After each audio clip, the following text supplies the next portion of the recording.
Hey everybody and welcome. This is Dr. Heather Carden coming to you live from Ask Dr. Heather.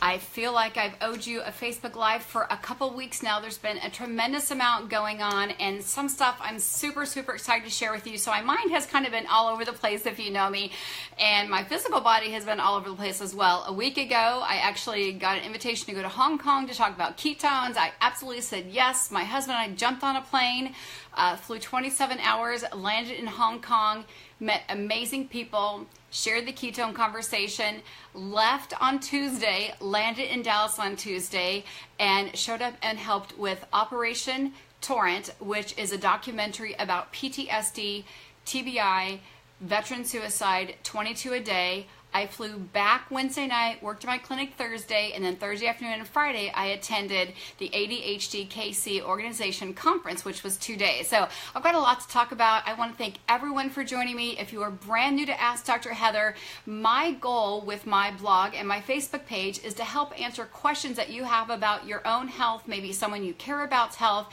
give you some answers or some actions to achieve so you can start your journey towards optimal health. I have been practicing for 20 years alongside my husband. We have a very functional based clinic, which means we have a lot of tools in our pocket. We don't only just use one tool. We have several tools, things like acupuncture, chiropractic. We do a lot of neurology based chiropractic. We have EEGs. We do complete hormone testing, complete standard lab testing, saliva testing, food allergy testing, stool testing. We get down to the bottom, and what we do is really try to remove the interference to allow the body to start its normal healing process. And that's really what should happen. Whether you break your leg or cut your skin open, the body should have that innate capability to actually increase that. Okay, so I'm a little bit nervous because my head's all over the place, so I'm just going to get in here. Many of you know I was in Boca Raton a few months ago and had a difficult time. One of my son's friends in our community had, I'm not even going to go there, I'm going to say that my Johnson County, Kansas is one of the leading counties for suicide. At the same time these stats were rising, I have 4 boys. They are 15 to 23. Each one of my children, I want to say children, not young men or boys, have had at least one of their classmates commit suicide. I've also had the amazing pleasure to be some of the medical director, I want to call it Team Operation Torrent, to help military veterans, special op veterans who, we have at least 22 suicides a day. There has to be something in common. I had the amazing opportunity through all of this, through our grief, through our sadness, through celebration of these young men's lives, through the connection through Operation Torrent and special ops veteran Josh Collins, his primary doctor, Dr. David LeMay, have had, and through Operation Torrent, Red Lux Production, have learned a whole bunch of insights. I know we hear 22 a day, but when you see Josh show up to paddle and all these people start coming from all over to help support him, to help other people, and what foundations are out there, it definitely is a cause. So mine was a bit selfish to sign up for Operation Torrent. I have almost 3 of my 4 children are actually young men, are in the Army. I have one aerospace engineer, 2nd lieutenant. I have one who is in the reserves for Kansas, and one who will be doing boot camp this summer. So super proud of my kids, but also knowing what's happening at our young kiddos. Not only are we having suicide at a young age, we're also having diabetes. The number one diagnosed disease amongst children is diabetes. Never looks like the other end of the spectrum, Alzheimer's. Alzheimer's is diabetes of the brain. So what is happening? The brain dictates the entire function of our body. So if someone's in the hospital and they're on life support and their brain dead, we know the rest of their body's not going to work. So when we're having broken brains, and that's really the term I want to use, because we can't pinpoint exactly what's happening when someone decides to pull the trigger, when someone decides to make that decision, whether it's to harm themselves or harm someone else. But I think I have a connection that may make some sense to all of us. So I'm going to give you some stats. Globally, there are 1.1 billion broken brains. So that could be TBI, PTSD, anxiety, Alzheimer's, autism, ADD, ADHD, anxiety, depression. All of those things are stimulated by our neurotransmitters in our brain. Yes, this is a super powerful topic. So when we talk about what's happening with our younger kids, diabetes, suicide, our older population, we have to think what's happening. I can give you real stats. 1 out of 10 adults are on an antidepressant. 1 out of 10 children are on a stimulant, and that is rising. 1 out of 4 are affected by depressive disorders. Autism has been misunderstood since the 1940s, and we have we have 95 to 100% of people with autism, especially kids, actually have a GI dysfunction. We know that there's more nerves in our gut than in our spinal cord. So it makes sense that what we're feeding our body is not allowing our body to repair after a traumatic brain injury, after a concussion, after some anxiety episode. What we're eating, we cannot digest because our body is its own pharmacy. It can make our own neurotransmitters, but it's not connecting from dot to dot. So I do want to touch on military. I do want to touch on children because that is my heartstring. Our children, for the first time, are not supposed to outlive us in 200 years. That's never happened before. I'm supposed to live longer than my mother. My mother's supposed to live longer than her mother. But my children are not supposed to outlive me for the first time in 200 years. Estimates say this will take 2 to 3 decades to actually turn that around. Yes, I want to talk about disability, but let's take a jump back. According to the CDC, 9 million Americans are on a pharmaceutic for something for sleep disorder. So 1 out of 5 Americans suffer. So the 1.1 global, that's a global stat. 1 out of 5 Americans actually suffer from a sleep disorder. 2/3 of Americans are getting less than 7 hours of sleep. Sleep deprivation, according to the CDC, which affects 9 million Americans who are already on a pharmaceutic, 9 million Americans on a pharmaceutic for sleep, side effects, dizziness, nervousness, confusion, anxiety, aggressiveness, behavior, hallucinations, and suicide tendencies. Is it that easy that we just need to figure out a way to get our brain to sleep and turn off so we can go to bed to eliminate those? Is it that easy? Maybe it's a magnesium calcium deficiency, which is our body's natural tranquilizer, which would calm down our brain. Is it that easy? Is it fixing the diet? I don't think it's that easy, but I think all these little tools can add up to an amazing response, an amazing connection to allow the body to start healing. So we talk about removing the interference. Sleep is an easy thing, right? I talk about sleep hygiene all the time. It's our secret weapon. 9 million Americans are on medications for sleep. I'm going to take a tea tonight that has some theanine, some 5-HTP. I'm going to make my room dark. I turn off my essential oil, my salt lamp, so my brain will shut off. It will repair so I can function tomorrow for my family, my patients. 9 million Americans. Some of the side effects are behavior disorders like hallucinations and suicide attempts. Again, I can go back over the pharmaceuticals, but I'm probably just beating it down. I also want to stop and ask, like, who's living an amazing life if we have this many people? Are you living an amazing life? Are you living the life that you want to live? So I ask, what's happening? I'm an 80s girl, back in the 80s. There was no peanut-free zone at my school. We had 1 nurse for the entire school district, not 5 nurses for 1 school. We didn't have people carrying EpiPens around. I grew up in a farming town. People did bring guns and knives in school, and they're going to go hunting after school or fishing or whatever it is, but that was a normal part of life. We didn't have these brain imbalances that lead to these other tendencies. So when I really started honing in and talking with veteran Josh Collins about the suicide disorder and talking with Dr. Dominic D'Agostino, he has a really good comparison. He said TBI, which is traumatic brain injury, CTE, any type of concussion, actually fast forwards Alzheimer's. We also know Alzheimer's is type 3 diabetes or sugar diabetes of the brain. So what that means is as the brain ages, it loses the ability to uptake glucose. So we eat food, our body breaks it down, especially carbohydrates, breaks down to glucose, and we use that for fuel for our brain. Some people will say that is our brain's primary fuel. It is not our native fuel because ketones are. So as we age, or if the brain is damaged, so let's take it a little slower. Yes, we can talk about the soldier out there who's been dropped at 15,000 feet and can get oxygen toxicity, and maybe doesn't eat and has sleep deprived. Maybe we talk about someone who's been in war and seen things that they, with PTSD, that cannot be erased from the brain, that allows them not to sleep, which leads them to needing pharmaceuticals, which leads them to the cascade of other events.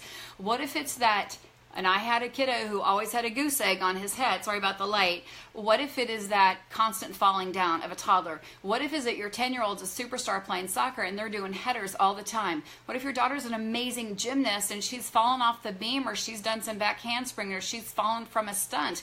I have kids that play hockey, played football when they were younger, played baseball. I've definitely seen kids get concussions. I can't think of a tournament I was at where at least one player didn't get a concussion. Those are like CTEs that the professional athletes are trying to sue people for because their brains are damaged from that. So when you have a bruise, whether it's on your shin or on your brain, the body sends all of these anti-inflammatory hormones in our blood to help heal that. That's also called a bruise. That's why your leg turns purple and blue and yellow. Those are great things your body's healing it. But at the same time as bringing those amazing healing enzymes, it's also laced with sugar. It's also laced with sugar, which continues to feed inflammation. So now we're having autoimmune diseases cascading. So take that back to that 10-year-old playing soccer, or one of my kids who played hockey and had a concussion. Maybe it's a military person who fell down and hit their head. Maybe it's shell shock trauma from bombs going off and that vibration rattling inside your brain. Maybe it is a counter-coup lesion from a car accident that you've been in. The broken or bruised brain, when you're eating a diet high in carbohydrates, you uptake the sugar, it causes the same thing. You're not have the ability to actually heal that spot. Yet we know if ketones are uptaken, and Dr. Dominic talks significantly about this because it gets more oxygen to the body, which is so important. Again, we can go about 3 minutes without oxygen, but if you've had a traumatic brain injury, had a car accident, your kid's out there, superstar soccer headers, your girl's amazing gymnast, but she's fallen down a dozen times, that doesn't go away. And if they follow up with a Gatorade or an orange or an apple or whatever it is that you're consuming after that injury, then we know that sugar's going to be displayed, insulin's going to be emitted, glucose is going to go, and the brain's not going to heal. So as we start to age, we know that those bruises add up over time, just like arthritis. Like my dad was a farmer, so his knees, weren't always the healthiest because he was up and down and off the ladder. Or maybe you have another job, maybe you're a professional soccer player and you're more prone to have, ankle injuries, things like that. The same thing happens to your brain. We can efficiently uptake ketones. We didn't know this 20 years ago or 30 years ago, but now we know the brain officially uptakes ketones. Ketones come from healthy fats. They come from nuts and seeds, olives, avocados, and we know that sugar, whether it's Gatorade, sodas, fruits, carbohydrates, all uptake glucose. So is it that easy to start feeling amazing? Is it that easy to help save our next generation, which is our children who are suffering because diabetes is the #1 diagnosed disease amongst our children? It is not chickenpox. It's not staph or strep, it's diabetes. We're having children diagnosed at 9 and 10 years old with type 2 diabetes. That's not what you're born with. Type 1 is an autoimmune disease. Type 2 diabetes used to be diagnosed in people who are 80 or 90, 20 or 25 years ago. Not now. I see Nancy's on there. We went to school together. She knows what I'm talking about. We had one nurse for the whole entire school district, and she pulled out a tooth or a splinter, or put a Band-Aid on the knee when you fell on the playground. It definitely wasn't for all this medication. So we look at 1 out of 10 kids being on a stimulant, and that is growing. We look at the gut health being one of the major components to things like autism. We look at PTSD and suicide, and can we make that parallel? I'm just putting it in there. Can we make that parallel that we see elite kids playing at a very high level, and I am a parent of those kids that played at a very high level, contact head sports, and listening to Dr. Dom saying that CTEs, or we see these retired professional players, baseball, hockey, football, saying, I had so many concussions that this has caused dementia and Alzheimer's.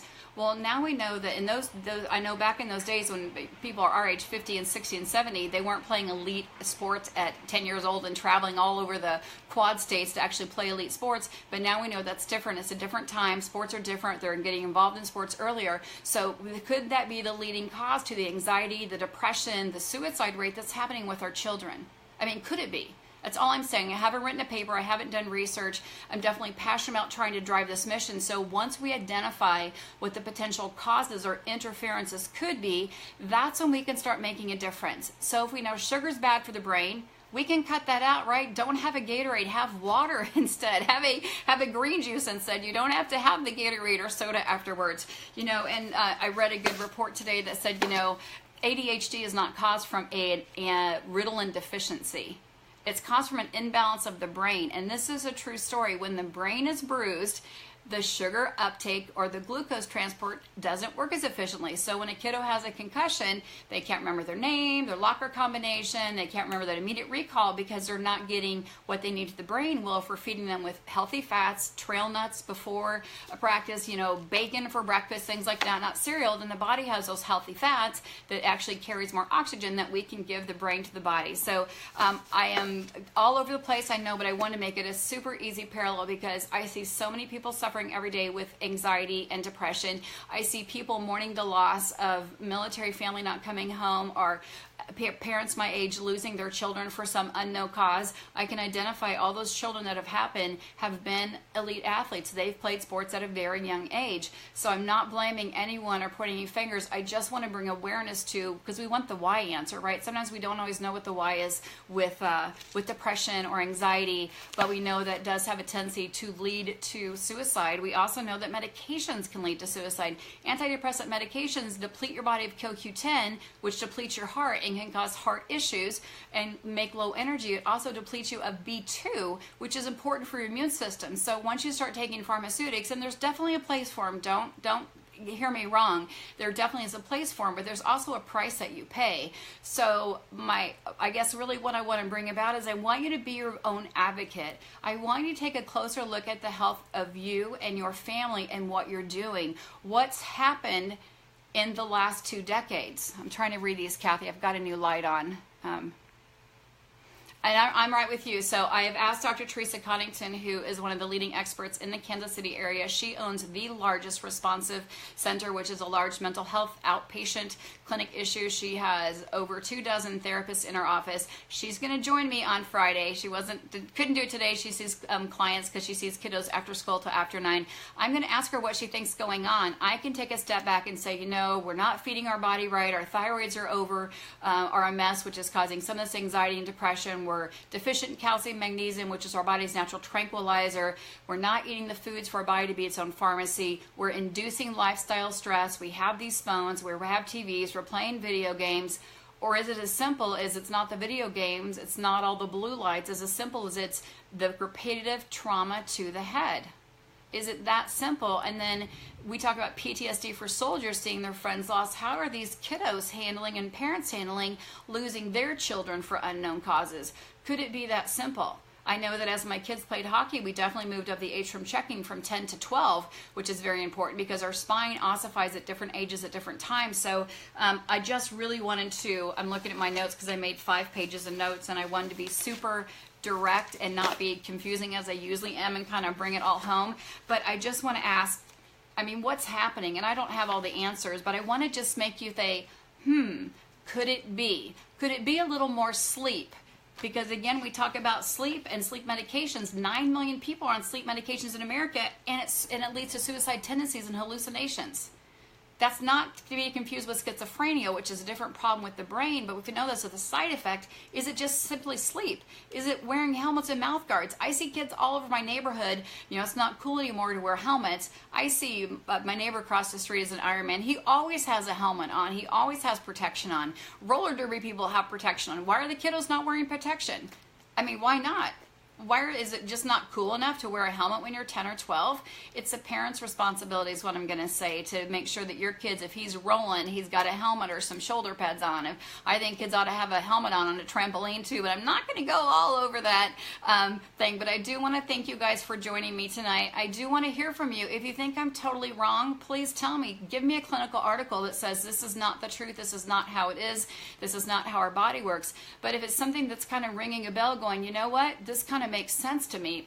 My children have played at a high level. I've seen other children play at a high level. I've, had family and friends that actually have been in the military. Like at one point, I'm super proud to be a mom of, an Army mom. But then again, there's that fear factor inside that says, oh my gosh, they definitely have played elite sports. They've all had, some type of head injury, whether it's a gash or a cut, or didn't always wear their mouth guard, even though I yelled at them and they didn't wear their mouth guard, which can cause problems. But Pam, you're right. There's so many amazing stories out there. So I appreciate Pam sharing her story with her son's depression and how dietary changes and ketones and lifestyle has changed his life. We want to hear from you. We have to create a ripple. I'm just a drop in the ocean, but if my drop can make Pam's drop, can make Kathy's drop, and make Paula's and Jason, and we can all start to make a ripple and say, we can actually help our next generation. We can help the generation that protected our country. We can help protect our military. There are people who are not getting services that they need because they can't afford it. Insurance is cutting stuff, and they have to private pay for therapy, whether you're a children, an adult. There's not always a support group where people need. I was in Dallas last week doing a round table with NFL players and and veteran players discussing PTSD, TBI, CTSD, and suicide, and there's not funds for all of that. Or the solution is medication, which actually leads to further hallucinations, suicides, depression, anxiety. And they're not, always functioning. So when we try to put them back in life, it's not always happening. So I don't have all those answers. It is very alarming to see that there are people, veterans, who served our country, protected our rights, gave me the freedom to speak today and say what I wanted to say, gave my children the freedom to go to school today and actually sign up to be in the service or do whatever they want to do. But it's very sad knowing that people are homeless living out of their cars. It's the truth. So that's why I want to bring it home. Operation Torrent, jump on the webpage, jump over to the Facebook page. Josh has had many brain traumas. He's had many surgeries. He is rowing for the awareness of veteran suicide. He's going to paddleboard 720 miles, race to Alaska, because he wants to bring awareness to what is happening to our military. Because when we bring people home, yeah, it's a holiday, it's a flag, we cheer, we have cake, we hug, we kiss, but the torrent that they go through, the PTSD, the TBI, is not being addressed. Now we have some information. 20 years we thought once the brain was damaged, it was damaged. That's all it is with Parkinson's and with stroke patients. But now we're seeing stroke patients getting better with rehab and the proper therapy. We're seeing people who have ALS and Parkinson's actually getting better on a high-fat diet. Read Dr. Mary Newport's book that was in 2008 and 2010 about Parkinson's, a muscle movement disorder. Ketogenic diet has been studied since the 1920s at Mayo Clinic. The information's out there. We all agree sugar feeds inflammation. Sugar feeds lifestyle diseases like heart disease and cancer. Sugar also causes diabetes of the brain. It also accelerates anxiety, also stimulates our nervous system, which can overguide our thoughts sometimes into places that they probably shouldn't go. So number one, I want to wish you guys a very, very healthy sleep. If you don't know what I'm talking about when you're talking about sleep hygiene, I do have a YouTube video on Ask Dr. Heather that talks about cleaning up your bedroom and cleaning up and getting your sleep hygiene, because that is one thing we all can control, as we can make our room a safer place for our brain. And then connect yourself. Look what's happening local in the media. I want to bring more awareness as if a topic that you want to discuss. Again, I had the amazing opportunity to go to Hong Kong. They have the same concerns that we have. Then I hopped on and went to helped with Operation Torrent, the veteran. Then I hopped back, 12 hours later, I'm in my clinic with patients with cancer and MS and hormone imbalances, and I go over to the ADHD conference, and I'm going to say this, there was candy at over half the booths. There was someone, it was an amazing event. Jeremy did an amazing job lining that up for our Kansas City area. We people from the Quad State area coming over from Iowa and Nebraska and Oklahoma and Missouri. There was a speaker that said, if your kid gets tired, sip on Gatorade. I just don't get that. I'd rather give him cod liver oil or have him snack on olives or nuts or guacamoles or peanuts or pork rinds. Definitely not sipping on Gatorade. That's just sugar, which is a 30-minute energy source that's not serving our brain well, because we know sugar causes diabetes of the brain. The number one diagnosed disease of children these days is diabetes. So it doesn't make sense to continue to do the sugar. It does make sense to fight the fight. It is a struggle as a parent to take the sugar stuff away, take the ketchup away, slowly take the condiments away, and some of the breads and cakes and cookies and pies. There's amazing resources. There's amazing alternate shifts. I would just identify in your house what shifts you can make in 2 to 3 degrees. I'm not talking about a full 360 in your house, little bits, inch by inch is a cinch. So get to bed on time, clean out the room, pull the phone out of the room if you've got teenagers or adults, get the TV out of the room, get the computer out of the room, shut stuff off. You can also buy filters for phones. So I do want to thank you guys for being here tonight. I will be live tomorrow night. I've got a whole stack of questions. I had the opportunity while flying to Hong Kong to have no Wi-Fi, no TV, no phone, so I had a lot of reflection, some reading time. Then I looked at my inbox and I had about 600 messages. So Ask Dr. Heather is ask the question. I want to give you some very simple steps to act on what you're concerned about so you can achieve your overall healthy outcome. This is Dr. Heather Carden from Overland Park, Kansas, signing out. Have an amazing night. Please let me hear from you. If you're watching on replay, put a flower down, because it is May Day yesterday, so I love May Day. So please let me know how I can help and serve you through this this amazing tool called social media.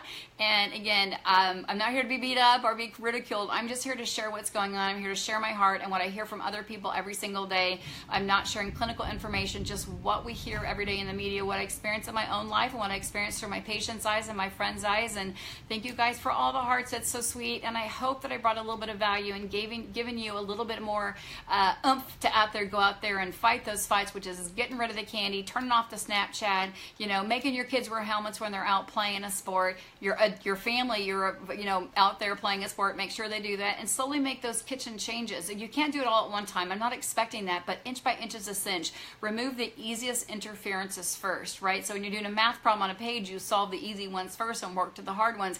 This is the exact same situation. Solve the easy things first, the little interferences, take out the little bit of sugar, get to bed 20 minutes early, do a little bit of exercise, a little bit of meditation.